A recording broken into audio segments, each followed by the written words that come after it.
안녕하십니까. 8월 25일 화요일 12시를 넘기는 시간입니다.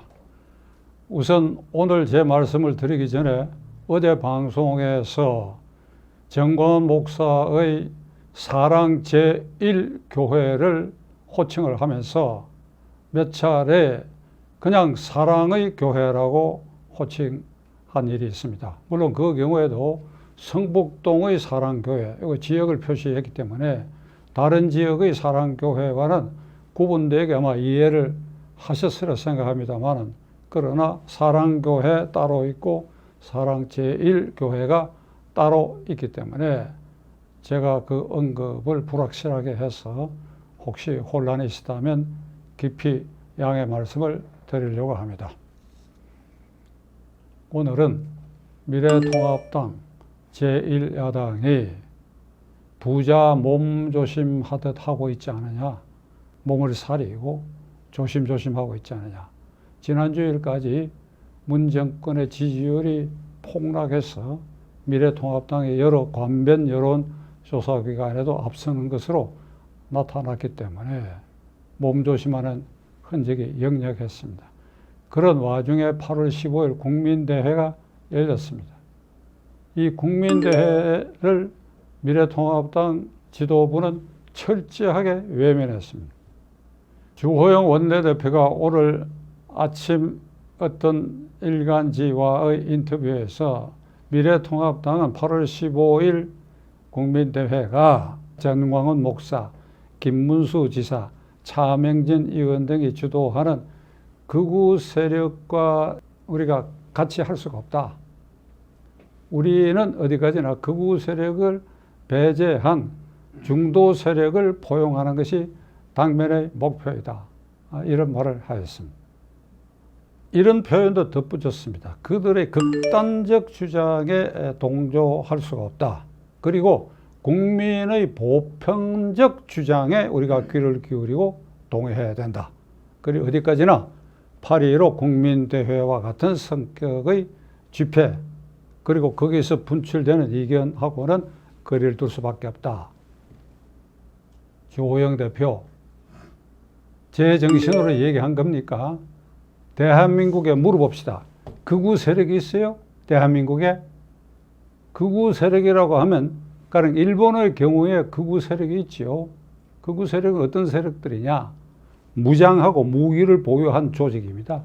그래서 여당이 됐건 야당이 됐건 헌법 질서를 파괴하는데 이것을 제도와 법률로 제재하기 어려울 때 그들은 비합법적으로 폭력 행위로 그 대상자들을 말살하는 것입니다.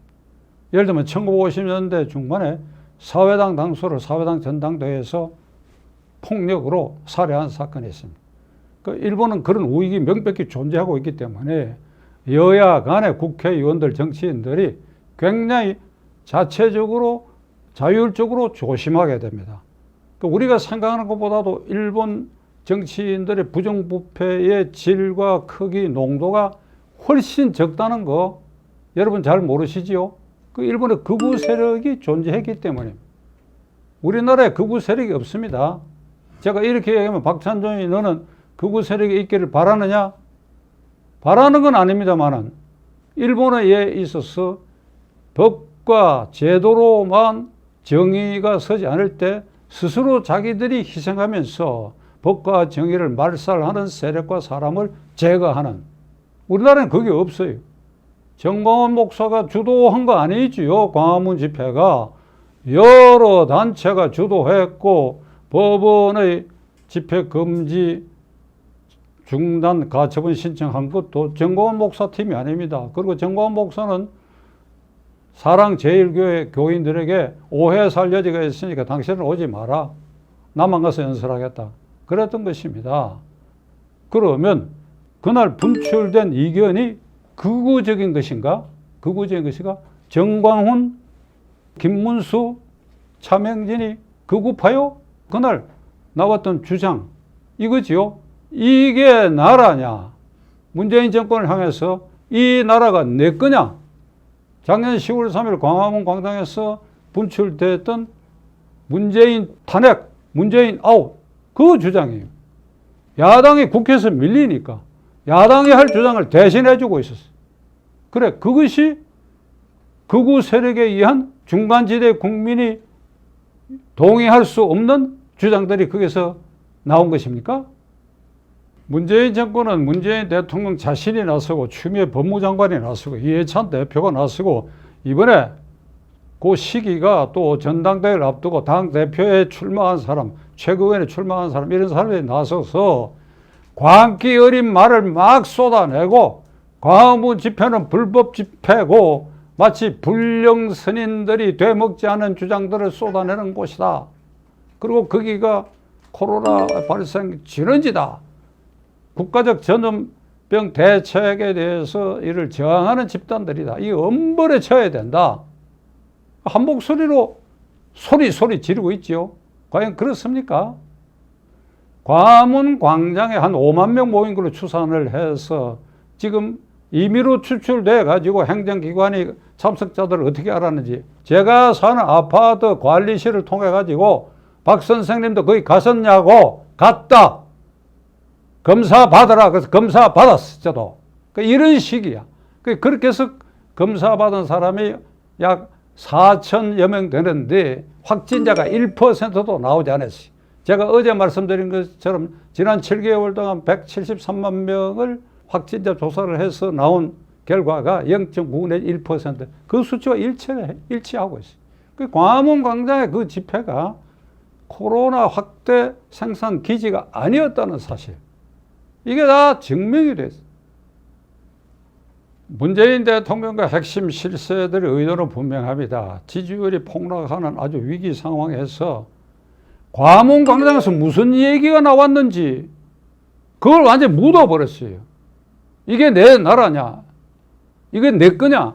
문재인 탄핵, 문재인 아웃이 그 비가 오는 가운데도 그냥 사진에서 수만 명이 모여가 소리 지르다 하는 이거는 흔적 없이 이렇게 감싸져 버리고 그게 불법 집회고 코로나 발생지다 라고 하는 것으로 몰아가는데 일단 성공하고 있고, 그렇게 해서 이제는 이 유사한 집회는 절대 못하도록 아주 독재적 강권을 지금 행사하고 있는데, 그래, 미래통합당 지도부 주호영 원내대표가 그 집회는 극우 세력이 주도한 것이고 우리하고는 입장이 다르다. 그래서 우리는 동의할 수 없다. 그래서 우리는 가지도 안 했고, 그러면 정부의 이 정책에 동조해서 앞으로 어떤 집회도 장외 집회는 안 하겠다. 이 말이지요. 말이 되느냐 이 말이야. 말이. 이게 야당이야? 미래통합당 지도부 정신 차렸어요. 이 정권의 일련의 공포 분위기 조성에 제가 보기에는 주눅이 든 것 같아요. 이 광화문 집회가 있기 전에 지지율이 관변 여론조사 기관에서도 어쩔 수 없이 내려갔다라고 하는 걸 발표할 수밖에 없었던 그 상황에서는 문재인 정권 실세와 민주당 실세들이 주눅이 들었어요. 공수처를 원래는 7월 15일 그리고 국회의장이 미래통합당의 공수처장 추천위원 2사람을 추천하라고 하는 거, 그 시한도 지냈는데 지난 주말에 어떤 언론의 보도는 청와대 핵심부와 민주당 핵심부가 공수처를 무리하게 발족시키지 않겠다. 이걸 발족시키면 오히려 되말릴 위험이 있다. 그래서 슬그머니 뒤로 물러서자. 요것은 제가 며칠 전에 문재인 대통령이 하지 말아야 할 일 가운데 공수처 발족을 포기하라고 하면서 포기하는 방법은 어떻게 하느냐. 공개적으로 하지 마라 하기에는 체면이 있으니까 그냥 슬며시 가만히 있으라고 얘기한 일이 있어요. 가만히 있어서 그럼 야당이 추천위원을 2명을 추천 안 하면 자연히 공수처장 추천이 불발되니까 그걸로 그냥 미적거리고 모른 척하고 넘어가라 했. 그래서 그렇게 되는 분위기로 가는데 8월 15일 광화문 집회에서 그냥 역공을 시작해가지고 이 집회 참가자들 전체를 불령선이 취급하고, 그리고 야당이 그 근처에 얼씬도 못하게 해서 야당이 뒷걸음질 치면서 우리하고는 관계가 없다. 우리하고는 관계없다. 이게 극우 세력이다. 이러니까 어제 오늘 어떻게 나와요? 공수처 해야 되겠다고 나오고 있다고.